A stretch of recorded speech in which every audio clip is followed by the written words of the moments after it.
हम महिलाएं के खास एपिसोड में आपका बहुत स्वागत है। आपके साथ मैं रचना बंसल। हम महिलाएं यानी कि आधी आबादी, और आधी आबादी की आवाज उठाने का जिम्मा राजनेताओं के पास होता है। राजनेताओं में अगर महिलाओं की भूमिका हो तो अलग तरीके से देखी जाती है, और अगर राजनीति को थोड़ा सा कम स्तर पर मैं आंकूं या फिर शुरुआत उसकी देखूं तो गांव-गांव में प्रधान और सरपंच के तौर पर वो भूमिका निभाते हुए आपको नजर आएंगे। लेकिन एक सरपंच हैं जिनकी चर्चा सिर्फ एक राज्य तक नहीं बल्कि देश भर में है, और उन्हीं चर्चाओं के बीच में उन्हें कौन बनेगा करोड़पति में इनवाइट किया गया अमिताभ बच्चन के जरिए। बहुत बहुत स्वागत है नीरू यादव जी आपका, जो कि आप सरपंच के तौर पर तो अच्छी भूमिका निभा ही रही हैं, लेकिन अब देश भर में आपकी चर्चा हो रही है इस वक्त। जी बहुत बहुत धन्यवाद। ये बताइए, चूंकि आप पढ़ी लिखी हैं, वेल क्वालिफाइड हैं, आपको कैसे लगा कि मुझे गांव के लिए कुछ करना है, और गांव में सरपंच के लिए चुनाव लड़ने का ये जो ख्याल है ये जहन में कहाँ से आया? देखिए, जब मैं शादी करके गांव में आई थी तो बहुत सी चीजें मैंने गांव में ऐसी देखी, खास तौर पर महिलाओं को लेके, कि अपने मुद्दों पर वो बात नहीं करती थी। और बहुत सी जो योजनाएं हैं, मैं ये कहना चाहूंगी कि सरपंच एक वो कड़ी होता है जो चाहे वो केंद्र सरकार की योजनाएं हो चाहे राज्य सरकार की योजनाएं हो, उनको धरातल पर उतारने का जो वो काम करता है, क्योंकि हम डायरेक्ट पब्लिक से डील करते हैं। तो मैंने देखा था मेरे गांव में बहुत सी ऐसी योजनाएं जो पात्र कैंडिडेट है उनको वो चीजें मिल नहीं रही। तो और महिलाओं की, जैसे मैंने आपसे बात की, उनके भी बहुत से ऐसे मुद्दे थे, जैसे शौचालय को लेकर हो गए, और भी उन्हें कोई समस्याएं, कोई परेशानी होती, पंचायत में उनकी भूमिका जो थी वो बिल्कुल ना के बराबर थी ही नहीं। तो इस टाइप की, और फिर कुछ शुरू से ही एक सोशल काम करने का हमेशा से ही मन में था, लोगों की मदद करना, और फिर कुछ ऐसा करना था कि ग्राउंड के ऊपर कि कुछ अच्छा मैं करूं। तो फिर एक बार फिर उस समय जो था ये महिला सीट आई उसमें, तो फिर विचार बनाया मन में कि क्यों ना मैं भी सरपंच का चुनाव लड़के देखूं और सरपंच का चुनाव लड़ूं और गांव के लिए कुछ मैं अच्छा करूं। तो बस वहीं से मेरे मन में ये विचार आया कि मेरे को भी सरपंच का चुनाव लड़ना चाहिए। और फिर जब मैंने परिवार के सामने इस बात को रखा कि मैं चुनाव लड़ना चाहती हूँ और सरपंच के तौर पे अपने गांव में काम करना चाहती हूँ, तो फिर परिवार ने भी इस चीज में सपोर्ट किया कि अगर तुम्हारी इच्छा है तो चलो हम इस चीज के लिए कोशिश करते हैं। और फिर मैंने 3 अक्टूबर 2020 को मैं अपनी पंचायत की सरपंच चुनी गई। अच्छा, सरपंच तो समझ में आता है, लेकिन ये हॉकी वाली सरपंच आपका नाम क्यों रखा गया है? हॉकी वाली सरपंच मेरा नाम इसलिए रखा गया क्योंकि जब मैं पहले तो मैं ये बता दूं कि मेरा मायका जो है वो हरियाणा के अंदर है, और नारनौल जो हरियाणा राजस्थान बॉर्डर के ऊपर। तो मेरे को खुद मतलब हॉकी खेलने का बहुत शौक था, लेकिन क्योंकि मैं दक्षिण हरियाणा से आती हूँ तो वहाँ वो सुविधाएं हमें भी शायद नहीं मिल पाई, मुझे भी नहीं मिल पाई, और मैं अपना सपना जो है वो पूरा नहीं कर पाई। लेकिन जब मेरे को ये पता लगा कि मेरी पंचायत में कुछ लड़कियां ऐसी हैं जो स्कूल में जिन्होंने हॉकी खेला था और उनको इंटरेस्ट है हॉकी खेलने में, तो वो सपना मेरे को उनके अंदर दिखाई दिया कि मैं नहीं कर पाई, क्योंकि अगर मैं इनका सपोर्ट बनूं या मैं इनको वो चीजें अवेलेबल करवा के दूं तो शायद ये लड़कियां आगे जा सकती हैं। तो अपने सपने को उनके अंदर जब मैंने देखा तो मैंने उन लड़कियों से बात की, और उनसे बात करने के बाद काफी सारी उस घर की दहलीज से और गांव के ग्राउंड तक बच्चियों को लाना एक बहुत बड़ी चुनौती था मेरे लिए, क्योंकि जिस क्षेत्र से मैं आती हूँ वो पुरुष प्रधान समाज है, और लड़कियों को गांव में, ग्रामीण क्षेत्र के अंदर कहीं ना कहीं मानसिकता होती है कि बच्चियों को कोई फील्ड पर खेलने के लिए भेजता नहीं है। इसलिए नहीं भेजते क्योंकि ज्यादातर फील्ड पे खेलते हुए लड़के ही मिलते हैं, तो एक सिक्योरिटी का भी एक सवाल उठ जाता है बच्चियों के लिए। तो उनको वहां तक लाने के लिए काफी समस्या और काफी चुनौतियों का सामना मेरे को करना पड़ा। उनके पेरेंट्स से बात करनी पड़ी, अगर पेरेंट्स मान जाते हैं तो परिवार में कोई नहीं मानता कि उसके चाचा क्या बोलेंगे या फिर पड़ोसी क्या बोलेंगे, हम भेजेंगे नहीं। फिर उनकी ड्रेस को लेकर की समस्याएं आई कि ऐसे कपड़े पहन के हमारी लड़कियां फील्ड में नहीं खेलेंगी, तो वो सब चीजें आई। तो जब मैं उनको लेके वहां तक आई और हमने जब शुरुआत की, तो क्योंकि एक सरपंच का भी एक दायरा होता है, और जब हमने शुरुआत की थी तो हमारे पास ग्राउंड नहीं था, और उस समय राजस्थान में ग्रामीण ओलंपिक खेलों का भी उस टाइम आगाज हो गया था। तो फिर हमने शुरुआत की अपने गांव से 8-10 किलोमीटर दूर एक हॉकी का ग्राउंड था, वहां से हमने शुरुआत की, और वहां बच्चियों को दोनों समय लेके जाना, 2 घंटे सुबह 2 घंटे शाम, और उनके साथ में जाती थी। तो उस समय फिर जब लड़कियां ब्लॉक लेवल के ऊपर हमारी टीम विजेता रही और डिस्ट्रिक्ट लेवल तक वो खेलने गई, तो वो मेरे एफर्ट्स को देखकर लोगों ने मुझे, मैंने कभी नहीं सोचा था कि मुझे हॉकी वाली सरपंच के नाम से लोग जानेंगे, तो वहां से मुझे ये नाम दे दिया गया कि ये वो हॉकी वाली सरपंच है जो अपनी लड़कियों को दोनों टाइम लेके आती है और इनके साथ रहती है और इतनी अच्छी इसने टीम तैयार की है। तो वहां से मेरे को हॉकी वाली सरपंच का जो है वो नाम मिला। आपकी सारी बातें सुनकर, जानती है मेरे सामने बिल्कुल चक दे फिल्म चल रही है और चक दे की कबीर खान में मैं आपको देख रही हूँ, यानी कि शाहरुख खान की जो भूमिका थी वो आपने असल जिंदगी में अपनी जो हॉकी की टीम है वो बनाकर की है। फंड्स की दिक्कत जो है वो कैसे दूर होती है? वो ऐसे ही दूर हुई कि मैंने अपनी सैलरी से उनको जो भी सामान था हॉकी का वो सब अवेलेबल करवाया। कुछ हमने गांव में लोगों से बात की, जन सहयोग से हमने पैसा इकट्ठा किया और फिर हमने अपने पंचायत के अंदर अब हॉकी का हमने ग्राउंड भी बना लिया है और हमने एक कोच भी रखा हुआ है जो दोनों टाइम जो है पंचायत में जो लड़कियां हैं उनको तैयारी करवाता है।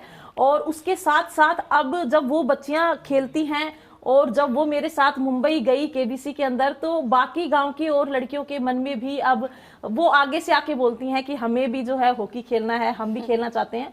तो बाकी लड़कियों के लिए प्रेरणा मेरी पंचायत की जो हॉकी की टीम है वो बनी है। आसपास के गांव की बच्चियां भी अब खेलने के लिए ग्राउंड के ऊपर आती हैं और मैं चाहती हूं कि मेरी जो लड़कियां हैं मेरी पंचायत से जो हॉकी खेलती हैं उन लड़कियों का नेशनल में भी सिलेक्शन हो, उसकी तैयारी हम लोग अभी कर रहे हैं। राजस्थान ही नहीं देश भर में चर्चा है हॉकी वाली सरपंच की और नाम ऐसा कमाया कि फिर केबीसी में आपको एज अ गेस्ट इनवाइट किया गया। अमिताभ बच्चन के सामने जाना, उनके मुंह से अपने काम की तारीफ सुनना कैसा लगा और कैसे ये ख्याल आया कि खुद अकेले नहीं जाना है, मैं तो अपनी टीम को भी साथ लेकर जाऊंगी? वो ऐसे आया कि जब मुझे केबीसी के लिए मुझे बुलाया गया था, तो जब मेरे पास पहली बार फोन आया तो मेरे को यकीन नहीं हुआ कि मेरे को जो है वो केबीसी में बुलाया जा रहा है। तो शुरू में तो मुझे यही लगा कि कहीं कोई फ्रॉड कॉल तो नहीं है, क्योंकि आजकल साइबर क्राइम इतना ज्यादा है। लेकिन जब उन्होंने दोबारा फोन किया और जब केबीसी की टीम मेरे गांव के अंदर आई तब मुझे यकीन हुआ और बिल्कुल बहुत अच्छा मेरे को लगा कि एक गांव के, राजस्थान के एक छोटे से गांव की सरपंच जिसे सपनों की नगरी के अंदर बुलाया गया और इस सदी के महानायक के सामने हॉट सीट पर खेलने का मुझे मौका मिला। लेकिन जब मैंने शुरुआत की थी तब मेरे को ये नहीं पता था कि मेरे काम को इतना अप्रिसिएशन मिलेगा और मैं वहां तक मैं जाऊंगी। और हॉकी वाली टीम को मैं इसलिए लेके गई क्योंकि बच्चियों के साथ मैं हमेशा से रही हूँ और वो भी मेहनत करती हैं और मेरे को हॉकी वाली सरपंच का एक नाम जो मिला है तो उन बच्चियों की वजह से ही मिला है। तो मैं उनको इसीलिए अपने साथ लेके गई थी कि ये भी बाहर जाए, बाहर की दुनिया को देखे, इनके अंदर भी वो कॉन्फिडेंस आए कि हम क्या क्या कर सकती हैं। क्योंकि गांव के उस दायरे से निकल के बाहर जाना और बाहर महिलाएं कितना आगे बढ़ रही हैं वो सब उनको देखने के बाद जो उनके अंदर कॉन्फिडेंस आएगा और जो जुनून उनके अंदर आएगा, इसलिए मैं उनको उस प्लेटफॉर्म तक लेके गई थी ताकि वो भी अपने लाइफ में एक अच्छा गोल अचीव करें और वो भी ये ना सोचे कि हम ये चीजें नहीं कर सकते।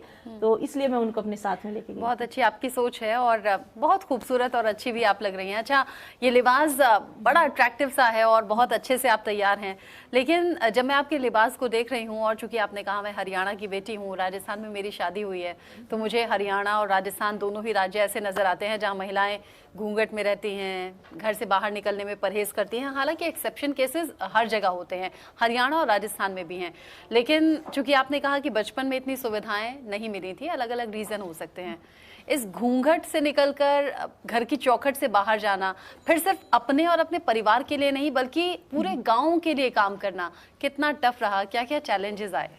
देखिए, टफ तो एक महिला के लिए किसी भी क्षेत्र में वो चली जाए सब जगह होते हैं, चुनौतियां उसके सामने सबसे ज्यादा आती हैं। मैं तो ये कहती हूँ कि एक महिला को, एक लड़की को पुरुषों से ज्यादा अपने आप को प्रूव करना पड़ता है, एक कदम उनसे। और हर जब कोई महिला किसी भी क्षेत्र में काम करती है तो एक पुरुष से इतने सवाल नहीं किए जाते जितने उससे किए जाते हैं कि आप इस क्षेत्र में आई तो आपने अलग क्या किया, ये एक महिला से हमेशा पूछा जाता है। मैं महिला सरपंच बनी तो मुझसे, मैं जब भी जहां भी जाती हूँ तो ये जरूर पूछते हैं कि एज ए महिला सरपंच आपने क्या किया, लेकिन पुरुष से कोई इतना पूछता नहीं है कि आपने एज ए पुरुष सरपंच क्या किया। तो चुनौतियां तो हर क्षेत्र में आते हैं, मेरे सामने भी आई। बिल्कुल आप सही कह रहे हैं कि घूंघट से बाहर निकल के महिलाएं को आगे अपने क्षेत्र में काम करने में काफी चुनौतियों का सामना करना पड़ता है। जिस राजस्थान प्रदेश से मैं आती हूँ कहीं ना कहीं पुरुष प्रधान समाज है जिस क्षेत्र से मैं आती हूँ, लेकिन मैं अपने आप को इसलिए सौभाग्यशाली मानती हूँ क्योंकि मेरे सफर में मेरे परिवार ने मेरा बहुत अच्छे से साथ दिया है।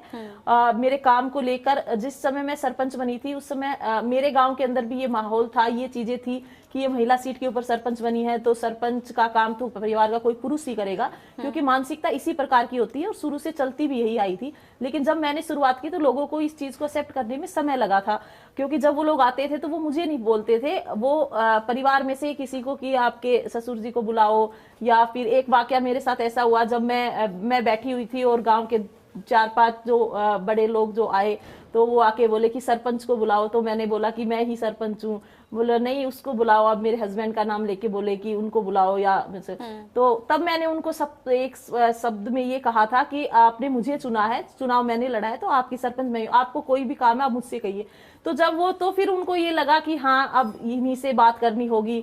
तो लोगों को गांव में ये चीज एक्सेप्ट करने में बड़ी समस्या आती है। कितने गांव हैं आपके अंडर में, और आपके सरपंच बनने के बाद गांव की महिलाओं की जिंदगी कितनी बदली है? देखिए मेरी पंचायत का नाम जो पंचायत हेडक्वार्टर है वो लांबी अहीर है, और 3 गांव आते हैं, जिसमें से एक लांबी गांव है, एक सहड़ गांव है और एक कानसिंहपुरा गांव है। मेरी पंचायत में 3 गांव हैं। और महिलाओं की मैं आपको पहले भी मैंने बताया है कि महिलाओं की भागीदारी जो पंचायत में थी वो बिल्कुल ना के बराबर थी।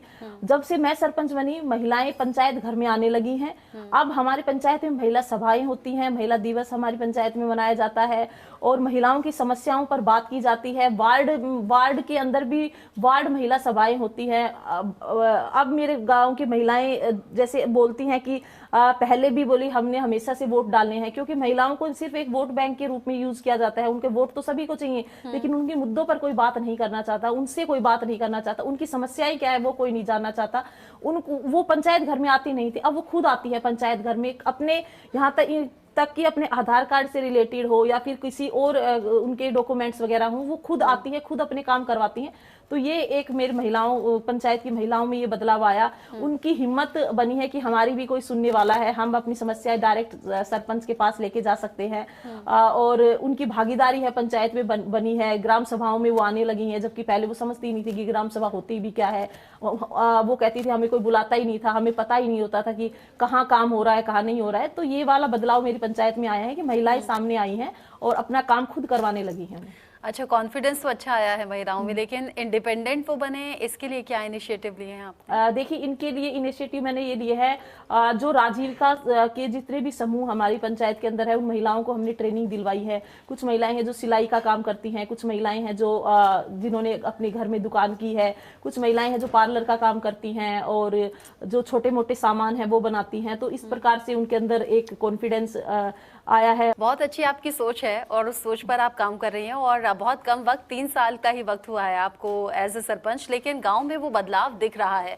एक और बदलाव और एक बहुत बड़ी दूरदर्शी सोच आपकी है प्लास्टिक मुक्त अपने गांव को बनाने की।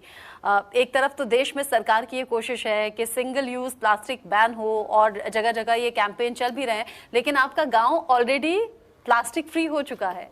बिल्कुल, देखिए हमने एक प्रयास किया छोटा सा अपने पंचायत स्तर के ऊपर, क्योंकि सरकार भी कहती है कि प्लास्टिक को बैन करना चाहिए, लेकिन जितना प्रोडक्शन हो रहा है उससे ज़्यादा हमारी डिमांड है प्लास्टिक को लेकर। क्योंकि तो हमारी पंचायत में एक वाकया ऐसा हुआ था कि एक बार एक गौ माता का मतलब वो बीमार थी, तड़प रही थी। तो हमने जब उसका इलाज हमने करवाया तो देखा कि उसके अंदर इतना ज्यादा प्लास्टिक उसके पेट में से निकला। तो वो बहुत ही कि बेजुबान जानवर है जो बोल नहीं सकते। हम शादियों में इतना ज्यादा यूज करते हैं प्लास्टिक को कि वो झूठा खाना उसमें पड़ा रहता है, तो उसके साथ साथ वो प्लास्टिक भी खा रही है। तो फिर हमने अपने पंचायत के अंदर ये इनिशिएटिव लिया कि हम, क्योंकि एकदम से किसी भी चीज को हम बैन नहीं कर सकते, लेकिन हम जब हम दूसरे के लिए अल्टरनेट कोई दे देंगे तो जाहिर सी बात है फिर वो उस चीज को कम यूज करेगा। तो फिर हमने अपनी पंचायत के अंदर एक बर्तन बैंक की स्थापना की। लोगों से हमने बात की कि हम थोड़ा धीरे धीरे करेंगे, क्योंकि एकदम से किसी चीज में बदलाव नहीं होता, पीढ़ियां चली जाती हैं कोई किसी भी उसमें बदलाव लाने के लिए। तो हमने अपनी पंचायत में बर्तन बैंक की स्थापना की। 5,000 से 7,000 तक के बर्तन हैं हमारे बैंक के अंदर, वो भी स्टील के। तो अब हमारी पंचायत में कोई शादी या कोई भी फंक्शन होता है कुछ भी, तो हम वो बर्तन ही यूज करते हैं। जो परिवार बर्तन यूज करता है वो गिन के बर्तन लेके जाता है, वापिस गिन के उसमें जमा करवा देते हैं, और उसके बाद अपनी इच्छा से कोई उसमें ऐड करना चाहे तो वो ऐड कर सकता है। तो हमने ये एक वो रखा है, क्योंकि उससे फिर वो बर्तन बैंक बढ़ता चला जाएगा। और बाकी पंचायत में और पर्यावरण के अंदर तो भी हमारी एक छोटा सा योगदान रहेगा ही। और मैं सभी से ये कहना चाहती हूँ कि शादियां पहले भी गाँव के अंदर होती थी और उस समय अगर बारात आती थी तो हम खाट इकट्ठा करते थे और पंचायत के अपने खुद के बर्तन हुआ करते थे, तो शादियां पहले भी होती थी। तो हर पंचायत के अंदर एक ऐसी बर्तन बैंक की आवश्यकता है। हम एक छोटे स्तर से शुरुआत कर सकते हैं पर्यावरण को साफ करने का। तो ये हमने छोटा सा एक अपनी पंचायत में प्रयास किया है।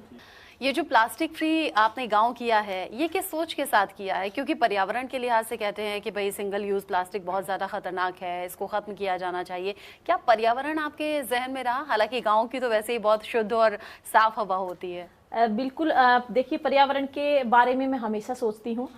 उसके लिए मैंने अपनी पंचायत में पंचायत के अंदर एक ये है कि जिस भी लड़की की शादी होती है, एक नवाचार मैंने अपनी पंचायत में किया है, होती है, तो मैं उस लड़की से उसकी शादी में कन्यादान के अंदर मैं पेड़ देती हूँ पंचायत की तरफ से, और उस बच्ची से ही वो पेड़ हम लगवाते हैं और शपथ दिलवाते हैं उसके परिवार को कि वो इस पेड़ को पालेंगे। नवविवाहित जोड़ा भी कोई है, शादी लड़के की होती है, तो उसकी मुंह दिखाई में भी हम उस नवविवाहित जोड़े से पेड़ लगवाते हैं और उनसे शपथ हम पंचायत की तरफ से दिलवाते हैं कि आप इस पेड़ का जो है वो रख रखाव करेंगे। एक हमने अभी पर्यावरण को लेकर एक मुहिम भी हमने चलाई अपने पूरे ब्लॉक के ऊपर, मेरा पेड़ मेरा दोस्त, जिसमें हमने पूरे ब्लॉक के जितने भी सरकारी विद्यालय हैं उसमें बच्चों को पेड़ वितरित किए हैं और उनसे शपथ दिलवाई है कि वो सभी इसको एक दोस्त के रूप में इस पेड़ को पालेंगे।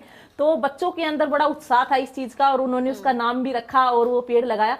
तो इस प्रयास से अगर हमने 21,000-31,000 पेड़ अगर हमने बांटे हैं, तो अगर उनमें 11,000 पेड़ भी अगर लग जाते हैं और बड़े हो जाते हैं, तो पर्यावरण के क्षेत्र में हमारा एक छोटा सा योगदान मैं मानूंगी कि वो रहेगा।